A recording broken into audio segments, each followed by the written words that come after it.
أعوذ بالله من الشيطان الرجيم بسم الله الرحمن الرحيم وكذلك بعثناهم ليتساءلوا بينهم قال قائل منهم كم لبثتم قالوا لبثنا يوما أو بعض يوم قالوا ربكم أعلم بما لبثتم فابعثوا أحدكم بورقكم هذه إلى المدينة فلينظر أيها أزكى طعاما فليأتكم برزق منه وليتلطف ولا يشعرن بكم أحدا إنهم إن يظهروا عليكم يرجموكم أو يعيدوكم في ملتهم ولن تفلحوا إذا أبدا صدق اللہ العلی العظیم۔ یہ الحمدللہ سورہ کہف چل رہی ہے۔ اصحاب کہف کا قصہ آپ حضرات سن چکے ہیں۔ اللہ جل جلالہ ارشاد فرماتے ہیں وَكَذَلِكَ، اور اسی طرح کہ جس طرح ہم نے آپ کو ایک طویل مدت تک سلائے رکھا کہ 309 سال تک آپ سوئے رہے، اسی طرح طویل مدت کے بعد بَعَثْنَاهُمْ، ہم نے آپ کو اٹھایا، ہم نے آپ کو جگایا، لِيَتَسَاءَلُوا بَيْنَهُمْ۔ اب اس کے دو ترجمے ہو سکتے ہیں کہ جگانے کی وجہ اللہ تعالیٰ بتا رہے ہیں، لام تعلیل کے لیے، وجہ کے لیے، لیکن بعض علماء کہتے ہیں کہ یہاں لام عاقبت کے لیے ہے کہ اٹھنے کے بعد وہ آپس میں ایک دوسرے سے سوال کرنے لگے، یا وہ ان کو اٹھایا گیا اس واسطے کہ تاکہ وہ آپس میں ایک دوسرے سے پوچھ گچھ کریں۔ قال قائل منہم، قال فرمایا، قائل منہم، قائل کہتے ہیں کہنے والے کو، بات کرنے والے کو، تو فرمایا ان میں سے ایک کہنے والے نے کہا کم لبثتم، یہ سوال کیا، کم عربی کے اندر سوال کے لیے آتا ہے کہ تم کتنی دیر تک ٹھہرے رہے۔ قالو، تو ان سب نے کہا، یہ جمع کا صیغہ، قال واحد کا صیغہ، قالو جمع کا صیغہ، ان سب نے کہا کہ لبثنا، ہم ٹھہرے رہے، یومن، ایک دن، او بعد یوم، یا دن کا کچھ حصہ، ایک دن یا آدھا دن۔ قالوا ربکم، تو انہوں نے کہا کہ تمہارا رب خوب جانتا ہے، بما لبثتم، تمہارے ٹھہرنے کی مدت کو۔ ماں مصریہ کہ تم کتنی دیر تک ٹھہرے رہے، اس ٹھہرنے کو اللہ تعالیٰ ہی بہتر جانتے ہیں۔ فبعثوا احدکم، لہذا تم اپنے میں سے کسی ایک کو بھیجو، بِوَرِقِكُمْ، دیکھو یہاں بعث جو ہوتا ہے نا، کیا ترجمہ کیا کہ تم بھیجو، اور تم میں اسی لیے پیغمبروں کو کیا کہا جاتا ہے، پیغمبروں کے جہاں جہاں بھی الفاظ آتے ہیں بعثت کے الفاظ آتے ہیں کہ پیغمبر بھی اللہ کی طرف سے بھیجے جاتے ہیں۔ فَبْعَثُوا أَحَدَكُمْ، لہذا تم اپنے میں سے کسی ایک کو بھیجو، بِوَرِقِكُمْ، چاندی دے کر، سکے دے کر۔ ورق عربی میں اس وقت چونکہ کرنسی دینار درہم ہوتے تھے، دینار سونے کا، درہم چاندی کا، تو ورق کہتے تھے چاندی کو۔ لہذا تم اپنے میں سے کسی ایک کو بھیجو یہ سکے دے کر، الی المدینہ، شہر کی طرف۔ مدینۃ المنورہ بھی کہتے ہیں نا، لیکن عربی کے اندر مطلق کسی بھی شہر کو مدینہ کہتے ہیں، المدینہ، کہ تم اپنے میں سے کسی ایک کو پیسے دے کر، چاندی دے کر شہر کی طرف بھیجو، فَلْيَنْظُرْ، تاکہ وہ دیکھے، أَيُّهَا أَزْكَىٰ طَعَامًا، کہ ان میں سے کون سا پاکیزہ قسم کا کھانا ہے، بہترین قسم کا کھانا، فَلْيَأْتِكُمْ بِرِزْقٍ مِّنْهُ،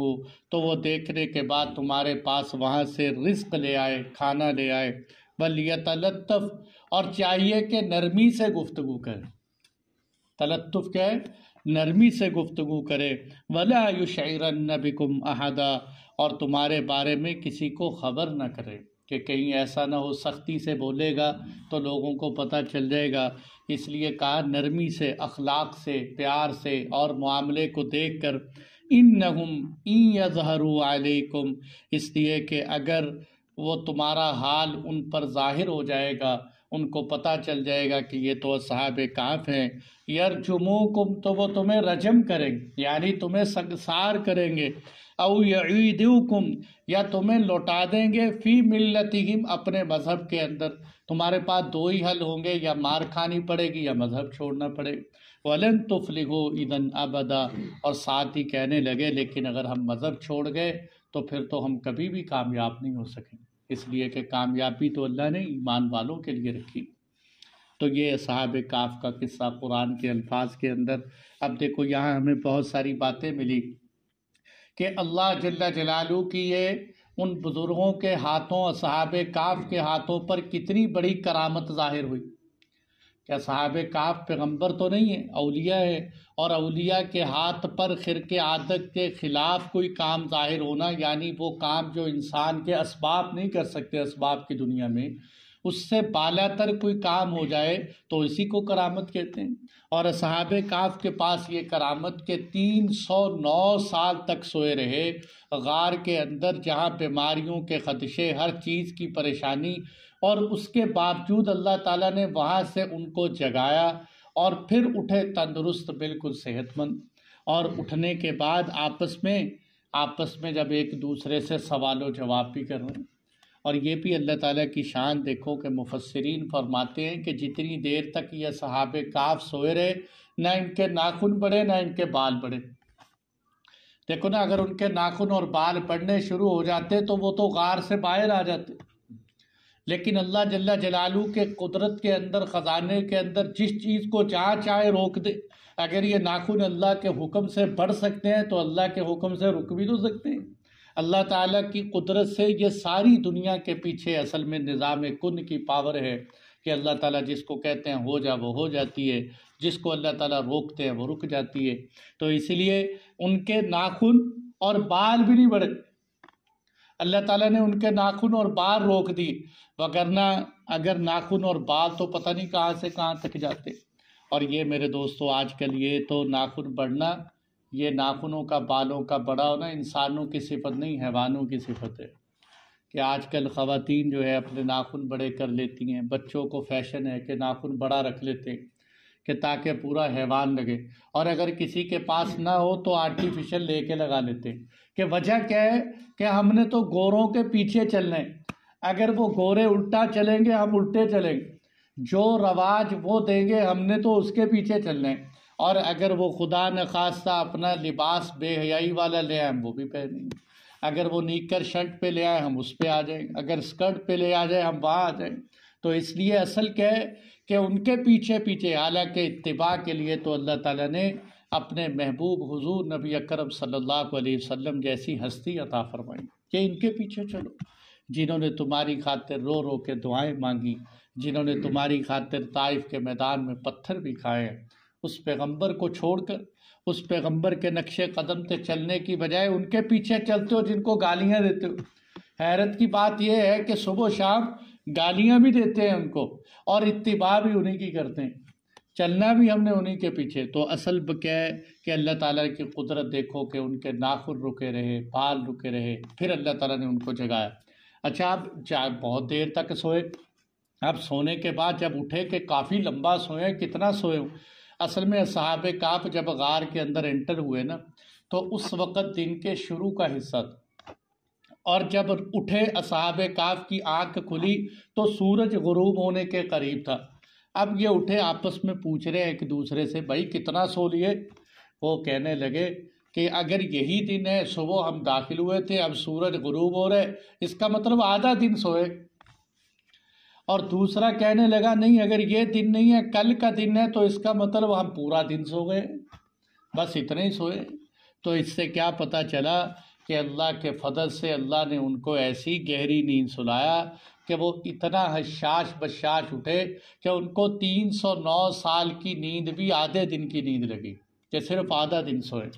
اور آپس میں ایک دوسرے سے یہی آدھے دن کے مذاکرے۔ لیکن آگے انہوں نے دیکھو کیسی زبردست، اب یہ بات چل رہی ہے، وہ کہہ رہا دن، وہ کہہ رہا آدھا دن، وہ کہہ رہا اتنا، تو وہ کہنے لگے چھوڑو یار، کس فضول بحث میں پڑ گئے ہو، ان باتوں کو چھوڑو، ربکم اعلم بما لبثتم، ہمیں کیا پتہ ہے ہم کتنا اٹھے کتنا جاگے، اپنے اللہ کے سپرد کر دو، وہ ہر چیز جانتے ہیں، اس کے سپرد کر دو۔ اس لیے مولانا احسان الحق صاحب فرمایا کرتے تھے کہ قرآن کے شروع میں ہی جو ہے نا کیا پڑھتے ہیں، الف لام میم، کرو ترجمہ دنیا جہاں کا، کوئی مفسر اس کا ترجمہ نہیں کرتا، بلکہ کیا کہتے ہیں، یا اللہ تو ہی اس کی مراد کو بہتر جانتے ہیں۔ علم کی نسبت قرآن کی ابتدا میں ہی اللہ کی طرف کر کے انسان اقرار کرتا ہے کہ یا اللہ میرا علم تیرے سامنے کچھ بھی نہیں ہے۔ اس لیے اصحاب کہف کہنے لگے کن باتوں میں پڑ گئے، چھوڑو، غیر مقصودی باتوں کے پیچھے نہیں لگا کرتے، مقصود کی بات کرو کہ ہمارا رب جانتا ہے کہ ہم کتنی دیر تک، اپنے علم کی نسبت اللہ کی طرف کہ اللہ تعالیٰ بہتر جانتے۔ یہاں سے علماء نے یہ بات نکالی ہے کہ انسان کو کبھی بھی غیر مقصودی چیزوں میں نہیں لگنا چاہیے۔ اس لیے آپ صلی اللہ علیہ وسلم نے فرمایا کرہ اللہ لکم ثلاثہ، تین چیزیں اللہ تمہارے لیے ناپسند کرتے ہیں، تین چیزیں اللہ کو پسند نہیں ہیں۔ پہلی بات کیا ہے کہ غیر مقصودی چیزوں میں لگنا، جو انسان کا مقصود نہیں۔ اس لیے آپ نے فرمایا من حسن اسلام المرء ترکہ ما لا یعنی،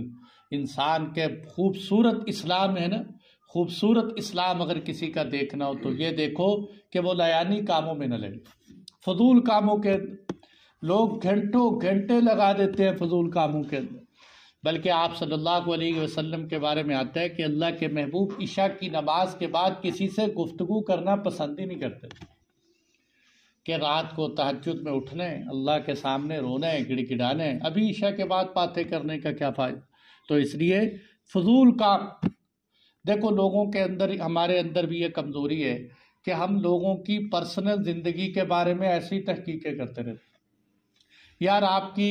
تنخواہ کتنی، آپ کتنے پیسے کما لیتے ہو، کتنی سیلری ہے آپ کی، بھائی وہ کتنے کماتا ہے، کتنی سیلری ہے، کتنی تنخواہ، اس سے آپ کا کیا لینا دینا، اس سے آپ کی زندگی کا کون سا مسئلہ پھنسا ہوا ہے کہ جو اس کی تنخواہ سے حل ہو۔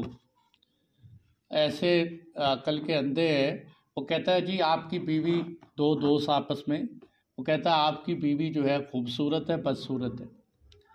وہ کہتا ہے یار تو نے میری بیوی سے کیا لینا ہے خوبصورت ہے بدصورت، وہ کہتا ہے ویسے ہی جنرل نالج کے طور پہ پوچھ رہا ہوں، ویسے ہی جنرل نالج کے طور، ہر سوال پہ جنرل نالج ہو رہا ہے۔ وہ خدا کے بندے جنرل نالج سیکھو، آخرت کا، قرآن کا، مسجد کا، کام کا،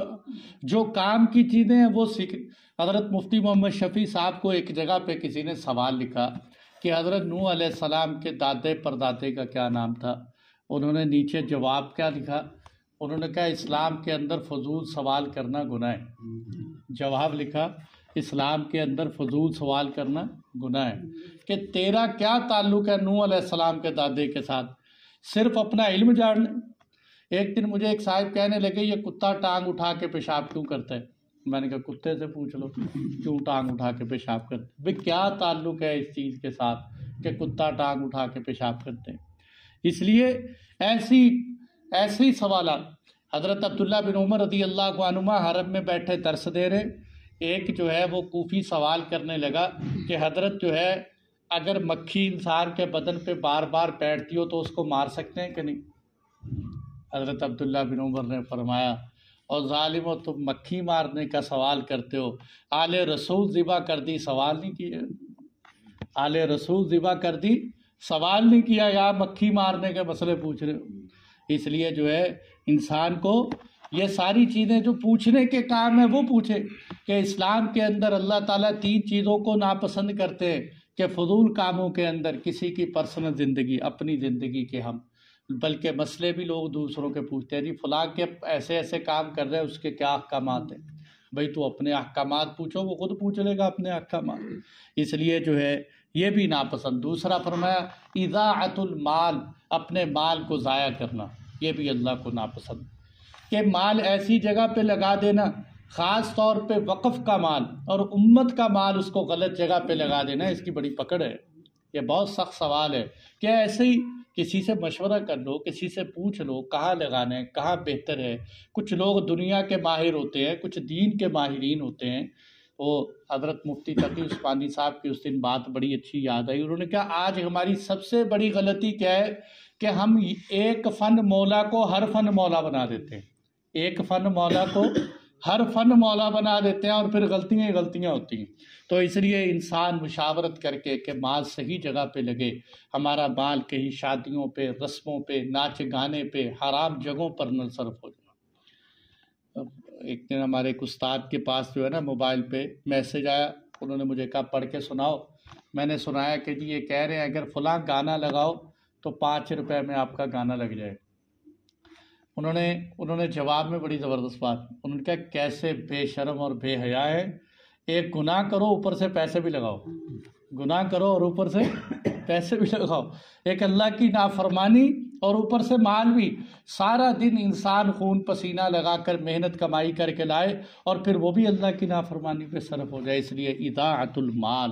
کہ مال غلط جگہ پر نہیں لگنا چاہیے۔ اس کا قیامت کے دن بھی سوال ہوگا کہ انسان کا، اس لیے فرمایا کہ اللہ تعالیٰ اس بات کو بھی ناپسند کرتے ہیں کہ انسان کا مال غلط جگہ پہ۔ تیسرے نمبر پر فرمایا حقوق الامہات، کہ ماؤں کی نافرمانیاں، ماں کو ستانا، یہ بھی اللہ کو ناپسند، کہ اللہ تعالیٰ نے ماں کو بڑی تکلیفوں کے اندر، کہ ماں نے تجھے بڑی مشقتوں سے جنا ہے، حملتہ امہ کرہن علی کرہ،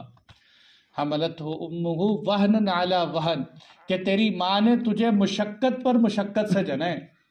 اتنی مشقت، کہتے وہن علی وہن کو اگر سمجھنا ہو تو اس کو ایسے سمجھا سکتے ہیں کہ یہ میرے دونوں ہاتھ ہیں، اس کے اندر سامان رکھتے جاؤ رکھتے جاؤ رکھتے جاؤ، جب جگہ نہ بچے میں کہوں بس ہو گئی، آپ لا کے اوپر اور رکھ دو۔ تو قرآن کہتے ہیں تیری ماں نے تجھے دردوں پر درد برداشت کر کے جنا ہے۔ اس لیے ماں باپ کی نافرمانی، ماں کی خاص طور پہ کہا کہ عام طور پر بچے ماں کے آگے زیادہ کرتے ہیں۔ تو 3 چیزیں، اس لیے یہاں سے ہمیں کیا پتہ چلا کہ غیر ضروری کاموں کے اندر انسان کو کبھی بھی نہیں لگنا چاہیے۔ کیا فرما دیا کہ قالوا ربکم اعلم بما لبستم، آگے فرمایا فبعثوا احدکم بورقکم هذه، تم یہ پیسے دے کر، چاندی دے کر کسی کو شہر کی طرف بھیجو۔ اس سے کہتے یہ بھی پتہ چلا کہ غار جو ہے وہ شہر کے قریب تھی، غار کے پاس کوئی بہت بڑا شہر تھا، اس لیے کہا شہر میں بھیجو۔ اور یہ جو یہاں سے ایک بہت بڑا مسئلہ حل ہو گیا، وہ تبلیغ کا بھی مسئلہ حل ہوتا ہے کہ اس سے یہ پتہ چلا کہ سفر میں جاتے ہوئے زادِ راہ لے جانا توکل کے خلاف نہیں۔ سفر میں جاتے ہوئے زادِ راہ لے کے جانا یہ توکل کے خلاف نہیں۔ اس لیے وہ جو جماعتیں متوکلین کی بنی تھیں کہ جو کہتے تھے کچھ بھی نہ لے کے جاؤ، خالی خلی چلے جاؤ اور خود ہی اللہ تعالیٰ ہمیں دیں گے، ان کو ہمارے حضرات نے کہا کہ یہ متوکلین کی نہیں، متاکلین کی جماعتیں ہیں،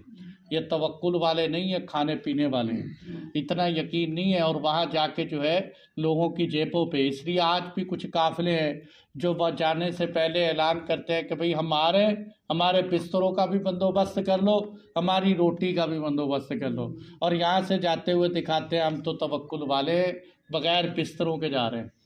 اس لیے ہمارے تبلیغ کے اندر پہلے سے کہا جاتا ہے اپنی جان، اپنا مال، اپنا وقت لگاؤ کہ اللہ کے رستے کے اندر اپنا انتظام اور بندوبست کر کے جاؤ۔ بہت سارے لوگ کہتے ہیں لو جی بیرون ملک میں جانے کے لیے حضرات پہلے سے کہہ دیتے ہیں کہ بھئی اتنے پیسے جمع کروا دو یا اتنے پیسے ہونے چاہیے قوائف کے اندر، یہ کیا بات؟ یہ تو اللہ پہ یقین ہونا چاہیے۔ یہ چیزیں اللہ تعالیٰ کے یقین کے منافی نہیں، کہ اصحاب کہف غار کے اندر جاتے ہوئے اپنے ساتھ پیسے لے کر گئے تھے، اس لیے تو کہا کہ یہ چاندی لے جاؤ بازار کے اندر جاتے ہوئے، حالانکہ کتنا بڑا ایمان تھا کہ ان کا ایمان ساری بستی گھر چھوڑتی ہے اللہ کی خاطر۔ اتنے بڑے ایمان والے لوگ اپنے ساتھ پیسے لے کے جا رہے ہیں۔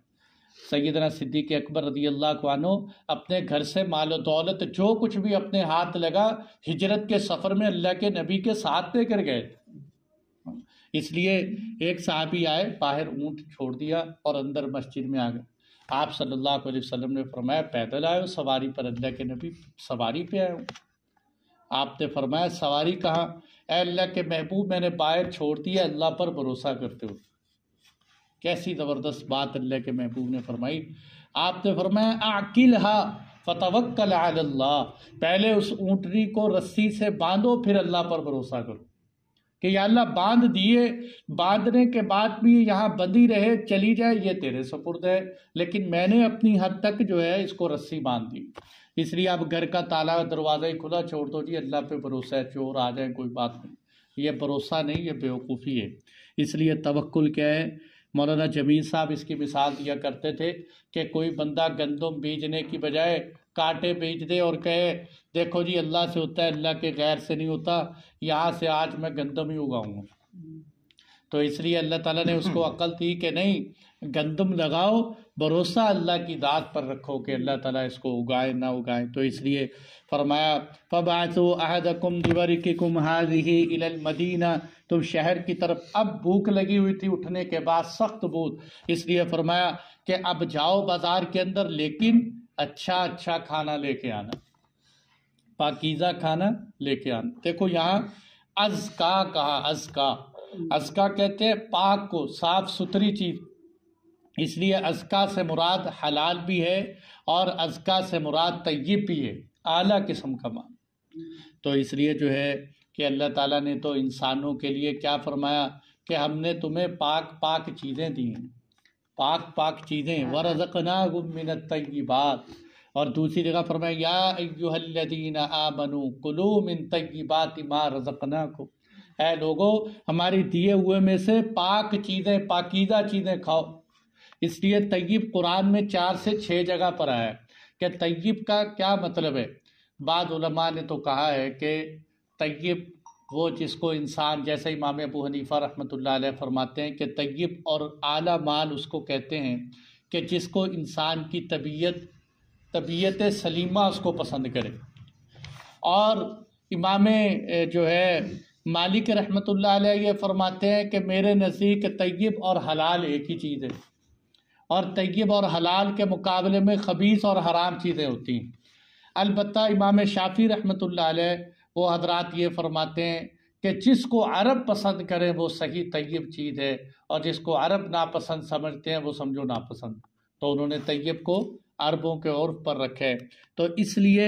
آسان بات یہ نکلتی ہے حلال اور طیب کے اندر کہ ہر طیب چیز حلال ہوتی ہے، ہر حلال چیز طیب نہیں ہوتی۔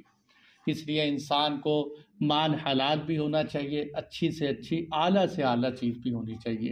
تو اس لیے جو ہے ہم یہ جو قربانی کے جانور میں 7 اعضاء کے اندر ہم کہتے ہیں مکروہ ہے، اور ہم ساتھ یہ بھی کہتے ہیں کہ یہ ایسی چیزیں ہیں کہ جس کو فطرت سلیمہ پسند نہیں کرتی۔ بعض لوگ کہہ دیتے ہیں کہ لو جی اگر یہ جو کپورے آپ لوگ کہتے ہو کہ کپورے صحیح نہیں ہیں، بہت سارے لوگ کھاتے ہیں، اس کو پسند کرتے ہیں، ہماری تو فطرت پسند کرتی ہے، ہم ان کو کہتے ہیں تمہاری فطرت کا اعتبار نہیں، فطرت سلیمہ کا اعتبار ہے کہ جو صحیح فطرت والے لوگ ہوتے ہیں وہ ان کو پسند نہیں کرتے۔ اس لیے فرمایا کہ ایسا کھانا لے کے آؤ جو پاکیزہ کھانا ہو۔ اور یہاں سے علماء نے ایک بہت بڑا مسئلہ یہ نکالا کہ اصحاب کہف نے یہ بات اس لیے کی تھی کہ وہاں بتوں کا کھانا ملتا تھا،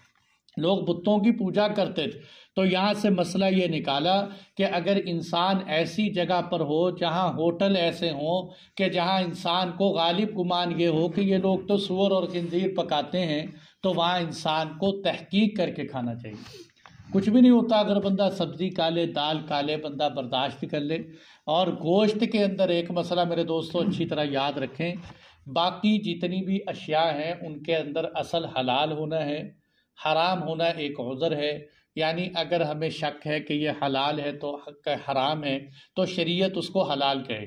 لیکن گوشت ایک ایسی چیز ہے کہ جو اصل میں حرام ہے، اس کے حلال ہونے کے لیے دلیل چاہیے۔ یعنی اگر ہمیں یہ نہیں پتا کہ یہ خنزیر کا ہے یا بکری کا ہے تو ہم یہی کہیں گے یہ خنزیر کا ہے، یہ حرام ہی ہوگا۔ اس لیے گوشت کے اندر بہت احتیاط کی ضرورت ہے، اور خاص طور پر یورپ کے اندر مشینی ذبیحہ چلتے ہیں جس کے اندر علماء کہتے ہیں کہ وہ ذبیحہ صحیح نہیں ہوتا، اور جب ذبیحہ صحیح نہ ہو تو وہ حرام ہوتا ہے۔ اس لیے انسان کو وہاں گوشت کھانے سے پرہیز کرنا چاہیے، خود خرید لے اور خرید کر کھائے کہ کہیں حرام مال اندر نہ جائے۔ اس لیے اصحاب کہف نے حالانکہ بھوک لگی ہوئی تھی لیکن پھر بھی انہوں نے کہا کہ مال اچھا تلاش کر کے لانا، حلال لانا، وَلْيَتَلَطَّفْ، نرمی کا معاملہ کرنا، کہ اخلاق اور نرمی، دین ہو یا دنیا ہو، نرمی کے بغیر کام نہیں چلتا۔ یہ اللہ کے نبی کا دین بھی یسر ہے، انسان کو بھی یسر کی صفت اپنانی پڑے گی کہ دین آسان ہے۔ دین آسان ہے تو طبیعتیں بھی آسانی والی بنانی پڑے گی۔ اگر طبیعت میں مشکل ہے تو دین بھی مشکل بنا دیں۔ اس لیے اصل بات کیا ہے کہ نرمی، ہر ایک سے پیار محبت سے بات کرنا، کہ انسان نرمی کی وجہ سے بہت سی خیریں پا لیتے ہیں اور سختی کی وجہ سے بہت سی خیروں سے محروم ہو جاتے۔ وَلْيَتَلَطَّفْ، نرمی اپنانا، وَلَا يُشْعِرَنَّ بِكُمْ أَحَدًا، اور کسی کو ہمارے بارے میں بتانا نہیں کہ میں اصحاب کہف کا ساتھی آیا ہوں۔ اور یہ آپ حضرات سن ہی چکے ہیں کہ پھر وہ بازار میں گئے تو وہاں جب سکہ دیا تو اس وقت کا سکہ، جیسے اب ہمارے ہندوستان سے کرنسی چلتے چلتے آج نوٹوں کی شکل میں، یہ چونیاں تو ہم نے بھی نہیں دیکھی کیا چیز ہوتی ہیں، سیانے بتاتے ہیں کہ چونی تھی، اٹھنی تھی، یہ تھا وہ تھا، تو کرنسیاں کتنی تبدیل ہو گئی۔ تو اسی طرح پیسہ بھی تھا، پیسہ بھی تھا، ایک پیسہ بھی تھا، اب ہم نے تو وہ چیزیں دیکھی نہیں۔ تو اس لیے جو ہے وہ وقت کے بدلنے کے ساتھ ساتھ کتنی چیزیں بدل گئیں۔ تو اسی طرح ان حضرات کا بھی جب وہ کرنسی دیکھی تو انہوں نے کہا 309 سال پہلے کی کرنسی لے کر آگئے، تو پھر پتہ چل گیا تھا، وہ آگے ہم انشاءاللہ پڑھیں گے۔ فرمایا انہم ان یظہروا علیکم، کہ ساتھ یہ بھی کہا کہ ہم یہ ساری تاکیدیں تمہیں اس لیے کر رہے ہیں کہ اگر تمہارے بارے میں پتہ چل گیا تو وہ لوگ ہمیں رجم کریں گے یا ہمیں کہیں گے کہ تم مذہب چھوڑ دو۔ اب دیکھو رجم کو کہتے ہیں پتھر مارنا، اس لیے زنا کی شریعت نے جو سزا رکھی ہے نا، پتھر مارنا، رجم کیوں رکھی ہے کہ انسان اللہ کے ہاں بہت اہم ہے، لیکن جب یہ انسان حیا کے دائرے سے باہر نکل جائے تو پھر اللہ تعالیٰ بھی اس کو ایسی سزا دیتے ہیں کہ اس کو سب کے سامنے عبرت کا نشان بننا چاہیے، اس لیے سب اس کو پتھر مارا۔ تو یہ جو ہے اسی طرح صحابہ کہف بھی کہہ رہے ہیں کہ وہ بادشاہ نے بھی ہمیں کہا تھا کہ بھئی مذہب سے واپس آ جاؤ ورنہ میں تمہیں سنگسار کروں گا کہ ساری بستی تم سے بدلہ لے گی، تو اس لیے فرمایا تمہیں رجم کریں گے یا تمہیں یہ کہیں گے کہ مذہب کی طرف لوٹ آؤ۔ یہاں مولانا ادریس کاندہلوی صاحب نے فرمایا کہ اگرچہ زبردستی کوئی کرے، کسی نے گن پوائنٹ پہ آپ سے کہا کہ کافر ہو جاؤ، اللہ معاف فرمائے، اس لیے دعا بھی مانگنی چاہیے کہ اللہم انا نسألک ایمانا لا یرتد، کہ اے اللہ ایسا ایمان نصیب فرما کبھی مرتد نہ ہو جائے۔ یہ دعا بھی قرآن کی مانگ سکتے ہیں، ربنا لا تزغ قلوبنا، اے اللہ ہمارے دلوں کو ہدایت دینے کے بعد پھسلا نہ دینا، اب ہمیں ثابت قدم رکھنا، یا مقلب القلوب ثبت قلوبنا علی دینک، اے دلوں کو پلٹ دینے والے اللہ میرے دل کو دین پر ثابت قدم رکھ دے۔ اس لیے ثابت قدمی کی دعائیں کہ ورنہ اب دیکھو یہاں فرمایا حضرت نے کہ اگر کوئی آپ سے گن پوائنٹ پہ کلمہ کفر کہلواتا ہے تو انسان کہہ سکتا ہے، اگر زبان سے کوئی کہے، قرآن بھی کہتا ہے زبان سے کہے دل مطمئن ہو تو کوئی بات نہیں، مطمئن دل ایمان، کہ جو ہے دل مطمئن ہے، زبان سے کلمہ کفر کہہ رہے تو وہ کافر نہیں ہوتا شریعت کے اندر، کہ مجبوری میں کہا ہے۔ صحابہ کرام کو بہت کہا گیا کہ آپ کلمہ کفر کہو، صحابہ کرام مارے کھا جاتے تھے، اپنے جسم کے ٹکڑے کروا جاتے تھے، کلمہ کفر نہیں کہتے، حالانکہ گنجائش تھی، لیکن اس وقت کا تقاضا عزیمت اور تقوی کیا ہے کہ گولی کھا لو، مار کھا لو، جسم کے ٹکڑے کروا لو، ایمان کے خلاف کفریہ کلمہ نہ کہو۔ تو میرے دوستو یہ تو بڑی اعلیٰ درجے کی بات ہے، اگر بندہ سکوں اور پیسوں کے پیچھے کلمہ کفریہ کہہ دے یا کافر بن جائے تو وہ کیا گن پوائنٹ پر ایمان کو ثابت قدم رکھیں۔ اس لیے مولانا ادریس صاحب نے یہاں کیا فرمایا کہ صحابہ کے ایمان سے پتہ چلتا ہے کہ کلمہ کفر کیوں نہیں کہتے تھے، کہ کلمہ کفر اس وقت کہنے کی اگرچہ گنجائش تو ہے لیکن اس کے نقصانات کیا ہوتے ہیں کہ ابھی آپ نے کلمہ کفر کہا پھر آپ سے کلمہ کفر کہلوا لیا گیا، ایسا نہ ہو کلمہ کفریہ کہتے کہتے آپ کے دل کے اندر سیاہی آ جائے۔ اور یہ بھی ہو سکتا ہے کہ آج تو آپ نے کلمہ کفریہ کہا اور پھر آپ آہستہ آہستہ کافروں جیسے ہی بن گئے، اور بہت سارے لوگ جو ہے شروع میں زبان سے کہا بعد میں انہی جیسے ہو گئے۔ یا تیسرے نمبر پر کیا نقصان ہوتا ہے کہ آپ اس وقت تو دل سے مطمئن تھے، زبان سے کہہ رہے ہیں، لیکن کل کو آپ کی آنے والی نسلوں نے تو آپ کی کفریہ زندگی دیکھی ہوگی، وہ آپ کی کفریہ زندگی کے پیچھے چلیں گے۔ اس لیے اعلیٰ تقاضا کیا ہے کہ ہم تو جسم کے ٹکڑے ٹکڑے کروا لیں گے لیکن اللہ اور اللہ کے رسول کے خلاف ہماری زبان نہیں چلے گی۔ او یعیدکم فی ملتہم، کہ یا جو ہے اگر ہم جو ہے واپس چلے گئے، ہمارا پتہ چل گیا، پتھر کھانے پڑیں گے، یا مذہب کی طرف جو ہے ان کے مذہب پہ طرف جانا پڑے گا، اور وہ شرک ہے، اور مشرک کی اللہ کبھی بخشش نہیں کرتے۔ یہ قرآن کا اٹل فیصلہ ہے کہ میں ہر ایک گناہ کو بخش دوں گا سوائے مشرک، کہ مشرک کی اللہ تعالیٰ کے ہاں کوئی بخشش نہیں۔ سوال پیدا وَلَن تُفْلِحُوا إِذًا أَبَدًا، اور فرمایا کہ اگر اللہ نہ کرے، خدا نہ خواستہ ہم پھر انہی کی طرف چلے گئے تو فرمایا پھر تو ہمیں کبھی بھی کامیابی نہیں ملے۔ کامیابی اور فوز و فلاح تو اللہ نے اپنے حکموں کے اندر رکھی۔ یہ تھا اصحاب کہف کی جو ہے آپس کی گفتگو۔ باقی انشاءاللہ قصہ آگے ساتھ ساتھ چلتا رہے گا۔ اللہ تعالی ہم سب کو اس پہ عمل کی توفیق عطا فرمائے۔ کسی بھائی کا کوئی سوال ہو تو کر لے بھائی۔ جی بھائی۔ جمعے کی رکعتیں پڑھنی چاہیے، ضروری کی نہیں؟ ہاں جی، بھائی کا سوال یہ ہے کہ جمعے کی کتنی رکعتیں پڑھنی چاہیے۔ دیکھیں، جمعے کی نماز سے پہلے 4 رکعت سنت مؤکدہ ہے، یہ پڑھنا لازمی، اور اسی طرح جمعے کی نماز کی 2 رکعتیں وہ تو ہم امام کے ساتھ ہی پڑھتے ہیں۔ اس کے بعد پھر 4 رکعت سنت مؤکدہ ہے، یہ بھی پڑھنا لازمی۔ اس کے بعد جو 2 سنتیں ہیں اس کے اندر علماء کا اختلاف ہے۔ اختلاف اس بات پہ نہیں ہے کہ سنت ہے کہ نہیں، سنت ہونے میں سب کا اتفاق ہے۔ اختلاف صرف اس بات کا ہے کہ یہ سنت مؤکدہ ہے یا غیر مؤکدہ ہے۔ بعض حضرات نے کہا یہ سنت غیر مؤکدہ ہے، بعض حضرات نے کہا سنت مؤکدہ ہے۔ اور جہاں سنت مؤکدہ غیر مؤکدہ ہونے میں اختلاف ہو تو مؤکدہ والوں کی بات کو لیتے ہوئے اس کو پڑھ لینا چاہیے، کہ کہیں ایسا نہ ہو ان کے قول کے موافق ہم گناہ گار ہو جائیں۔ اس لیے یہ ہے جمعے کی رکعات اور جمعے کی ترتیب۔ جی بھائی، اور کسی کا کوئی سوال؟ اللہ جل جلالہ جو ہے ہم سب کو عمل کی